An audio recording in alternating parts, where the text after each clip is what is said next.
दोस्तों आज का हमारे वीडियो का टॉपिक है मोटर में टॉर्क को इंक्रीज करने पर आरपीएम इंक्रीज होता है या फिर डिक्रीज होता है, या फिर किस कंडीशन में मोटर के टॉर्क को इंक्रीज करने पर आरपीएम इंक्रीज होता है और किस कंडीशन में आरपीएम डिक्रीज होता है। इसके पीछे क्या रीजन होता है, सब कुछ आज के वीडियो में हम सीखने वाले हैं।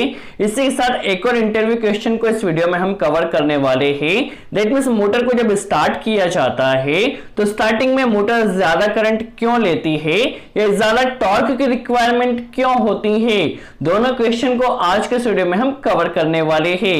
चलिए वीडियो स्टार्ट करते हैं और सबसे पहले हम आरपीएम या जो भी बेसिक टर्म्स होती है क्लियर कर लेते हैं। देखिए जो आरपीएम होता है, आरपीएम का फुल फॉर्म होता है रोटेशन पर मिनट या फिर हम इसे रेवोल्यूशन पर मिनट भी कह सकते हैं।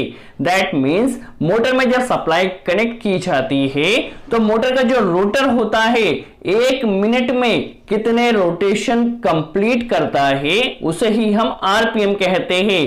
दैट मींस रोटर के द्वारा एक मिनट में जितने रोटेशन कंप्लीट किया जाता है उसे ही हम मोटर का आरपीएम कहते हैं। आरपीएम को यदि आसान शब्दों में समझा जाए तो आरपीएम यदि बढ़ता है तो मोटर की स्पीड भी बढ़ती है। कहने का सीधा सा मतलब है आरपीएम और मोटर की स्पीड सेम होती है। यदि मोटर का आरपीएम बढ़ता है तो मोटर की स्पीड भी बढ़ती है। अब हम टॉर्क समझ लेते हैं। टॉर्क क्या होता है? देखिए हमारे पास जो मोटर होती है, मोटर में हमारे पास दो पार्ट होता है, एक स्टेटर जो कि मोटर का स्टेशनरी पार्ट होता है और एक रोटर होता है जो कि मोटर का रोटेटिंग पार्ट होता है। चलिए मोटर वर्किंग ओवरव्यू के लिए हम समझ लेते हैं। देखिए नॉर्मली होता क्या, जो स्टेटर होता है, स्टेटर के ऊपर हम वाइंडिंग करते हैं और वाइंडिंग में हम सप्लाई कनेक्ट करते हैं। देखिए स्टेटर को हमने सप्लाई कनेक्ट किया, सप्लाई कनेक्ट करने से वहां पे इलेक्ट्रोमैग्नेटिक फील्ड जनरेट होती है जिसके कारण वहां पर हमारा जो रोटर होता है वो रोटेट करता है। देखिए वाइंडिंग में हमने सप्लाई कनेक्ट किया, सप्लाई से वहां पर ईएमएफ जनरेट हुआ और ईएमएफ जनरेट होने के कारण रोटर पे फोर्स कार्य करता है। क्योंकि जो एसी सप्लाई होती है कुछ समय के लिए पॉजिटिव और कुछ समय के लिए नेगेटिव होती है, तो रोटर पे कुछ समय के लिए नीचे की तरफ फोर्स कार्य करता है और कुछ समय के लिए ऊपर की तरफ फोर्स कार्य करता है। तो इस ट्विस्टिंग फोर्स के कारण मोटर का रोटेट करना स्टार्ट करता है।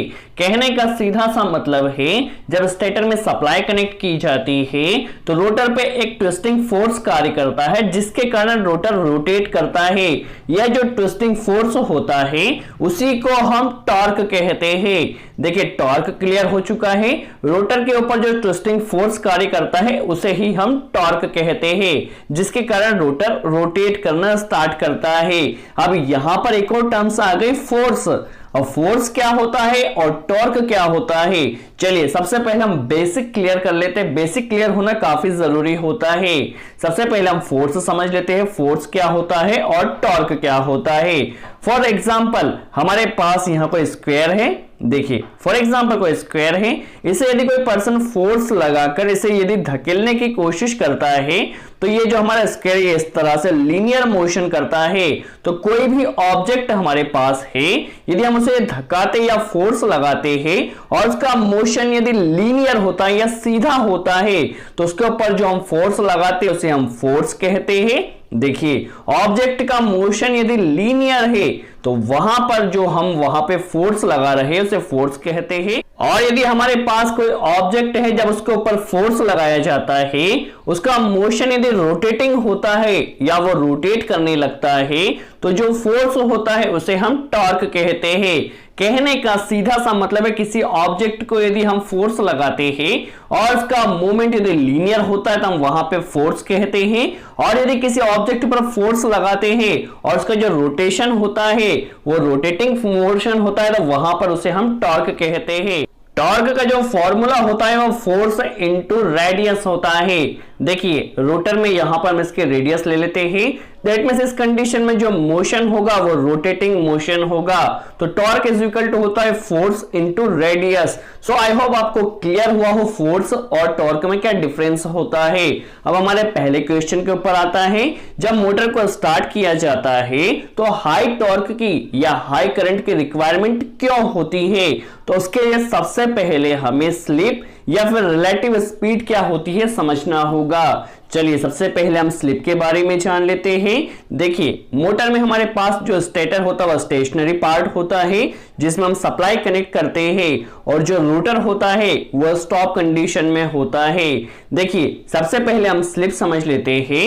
तो स्लिप का जो फॉर्मूला होता है वो होता है NS minus n divide by NS into 100। यहां पर देखिए जो NS होता है यह सिंक्रोनस स्पीड होती है। क्या होता है, जब हम स्टेटर को सप्लाई कनेक्ट करते हैं तो स्टेटर तो उसकी फुल स्पीड में आ जाता है, दैट मींस मैग्नेटिक फील्ड जो होती है वो फुल स्पीड में आ जाती है, बट वहां पर जो रोटर होता है वो स्टॉप कंडीशन में होता है। यहां पे जो N दिया गया है ये यहां पर आपकी रोटेशन स्पीड है जो कि रोटर की स्पीड है। देखिए जब आपने स्टेटर में सप्लाई कनेक्ट किया तो स्टेटर में जो मैग्नेटिक फील्ड है वो तो फुल स्पीड में आ चुकी है, बट जो रोटर है स्टार्टिंग कंडीशन में स्टॉप कंडीशन में है जो कि उसकी रोटेशन स्पीड होती है। देखिए जब मोटर को स्टार्ट किया जाता है तो उस कंडीशन में स्लिप मैक्सिमम होता है क्योंकि रोटर एकदम स्टॉप कंडीशन में होता है। देखिए जब स्लिप ज्यादा होगा तो उस कंडीशन में टॉर्क भी ज्यादा लगेगा और मोटर के द्वारा करंट भी ज्यादा लिया जाएगा। देखिए स्लिप ज्यादा क्यों होगा, क्योंकि रोटर की जो स्पीड है वो एकदम जीरो है, हमारे पास जस्ट सिंक्रोनस स्पीड ही बची है, तो उस कंडीशन में स्लिप ज्यादा होगा। जब स्लिप ज्यादा होगा तो मोटर का टॉर्क ज्यादा लगेगा, मोटर का टॉर्क ज्यादा लगेगा तो मोटर भी स्टार्टिंग में करंट ज्यादा लेती है। क्यों लेती है चलिए हम समझ लेते हैं। देखिए जब स्टेटर में सप्लाई कनेक्ट की जाती है तो मोटर के सिंक्रोनस स्पीड तो हाई होती है, बट जो रोटर होता है वो स्टॉप कंडीशन में होता है। उस कंडीशन में रोटर क्या चाहता है, सिंक्रोनस स्पीड अचीव करना चाहता है, तो रोटर स्लो स्लो ना रोटेट कर कर एकदम से सिंक्रोनस स्पीड अचीव करना चाहता है, जिसके चलते वहां पर मोटर को high torque and high current की रिक्वायरमेंट होती है। चलिए अब हम कैलकुलेशन के जरिए समझ लेते हैं। फॉर एग्जांपल मोटर का आरपीएम यदि 1500 आरपीएम है और स्टार्टिंग के 500 रोटेशन यदि उसे रोटेट करना है तो स्लिप कितना होगा हम कैलकुलेट कर लेते हैं। स्लिप इज इक्वल टू होता है NS minus n divide by NS multiply by 100। यदि हम इसे सॉल्व करते हैं तो जो स्लिप है स्टार्टिंग में वो 66.66 है, दैट मींस हाई स्लिप है। इस स्लिप के चलते मोटर को टॉर्क की रिक्वायरमेंट ज्यादा होगी। देखिए 0 to 500 में 66 का यहां पर स्लिप है, यदि 500 to 100 देखा जाए तो स्लिप कितना होगा हम कैलकुलेट कर लेते हैं। देखिए यहां पर यदि हम इसे सॉल्व करते हैं तो यहां पर स्लिप कम हो चुका है, 33.33 आ चुका है। तो आपने देखा मोटर के स्टार्टिंग में जो स्लिप है वो ज्यादा है 500 तक, और 500 से 100 तक जो स्लिप है वो उसका आधा हो चुका है। जब स्लिप मोटर को स्टार्ट किया जाएगा तो ज्यादा रहेगा, स्लिप ज्यादा रहेगा तो टॉर्क ज्यादा लगेगा, टॉर्क ज्यादा लगेगा तो मोटर का करंट ज्यादा रहेगा। इसीलिए जब मोटर को स्टार्ट किया जाता है तो मोटर को टॉर्क की रिक्वायरमेंट ज्यादा होती है, और एक बार जब मोटर रनिंग कंडीशन में आ जाती है तो स्लिप ऑटोमेटिकली कम हो जाता है, और स्लिप के कम हो जाने से टॉर्क और करंट भी वहां पर डिक्रीज हो जाता है।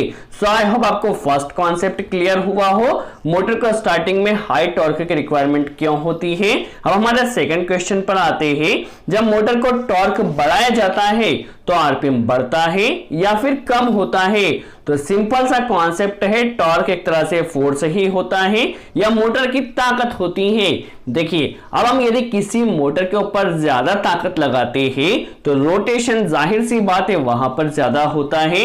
दैट मींस यदि हमने फोर्स ज्यादा लगाया तो रोटेशन ज्यादा आएगा, रोटेशन ज्यादा आएगा तो आरपीएम ज्यादा आएगा। देखिए यदि हमने मोटर पे या किसी भी ऑब्जेक्ट के ऊपर यदि हमने फोर्स ज्यादा लगाया तो रोटेशन भी जाहिर सी बात है इंक्रीज होगा। यदि हम टॉर्क इंक्रीज करते हैं तो आरपीएम भी इंक्रीज होगा। तो हमें यह तो क्लियर हो चुका है, हम किसी भी मोटर का टॉर्क या फिर फोर्स इंक्रीज करते हैं तो 100% वहां पर आरपीएम भी इंक्रीज होता है या मोटर की स्पीड भी इंक्रीज होती है। बट इसका उल्टा यदि देखा जाए, यदि हम मोटर की स्पीड को या फिर आरपीएम को इंक्रीज करते हैं तो उस कंडीशन में हमारा टॉर्क तो इंक्रीज होता है बट यह कांस्टेंट नहीं होता है, क्योंकि जैसा कि हमने देखा जब मोटर को स्टार्ट किया जाता है तो स्टार्टिंग में वहां पर ज्यादा टॉर्क की जरूरत होती है। अब देखिए, यदि हम मोटर के आरपीएम को बढ़ाते हैं, क्योंकि मोटर अब स्पीड में आ चुकी है, मोटर जब यदि वहां पर स्पीड में आ चुकी है तो टॉर्क स्टार्टिंग में जो ज्यादा लगा था अब वो स्पीड में आने के बाद टॉर्क वहां पर कम लग रहा है। तो कहने का सीधा सा मतलब है, यदि हम टॉर्क को इंक्रीज करते हैं तो आरपीएम या स्पीड बढ़ती है, जो कि कांस्टेंट बढ़ती है, जितना टॉर्क बढ़ाया उतना ही आरपीएम भी बढ़ता है। बट यदि हम किसी मोटर का आरपीएम या स्पीड को इंक्रीज करते हैं तो टॉर्क तो बढ़ता है बट कांस्टेंट नहीं बढ़ता, क्योंकि मोटर को स्टार्टिंग में हाई टॉर्क की रिक्वायरमेंट होती है बट एक बार जब मोटर उसकी स्पीड में आ जाती है तो वहां पर टॉर्क ज्यादा नहीं लगता, आसानी से हम मोटर की स्पीड को कम टॉर्क के साथ भी बढ़ा सकते हैं। सो आई होप आपको इस छोटे से वीडियो में क्लियर हुआ हो, मोटर के टॉर्क को बढ़ाने से आरपीएम बढ़ता है या घटता। तो 100% यदि हम टॉर्क को बढ़ाते हैं तो आरपीएम भी बढ़ता है, बट आरपीएम को या मोटर की स्पीड को बढ़ाते हैं तो टॉर्क बढ़ता तो है बट कांस्टेंट नहीं बढ़ता है।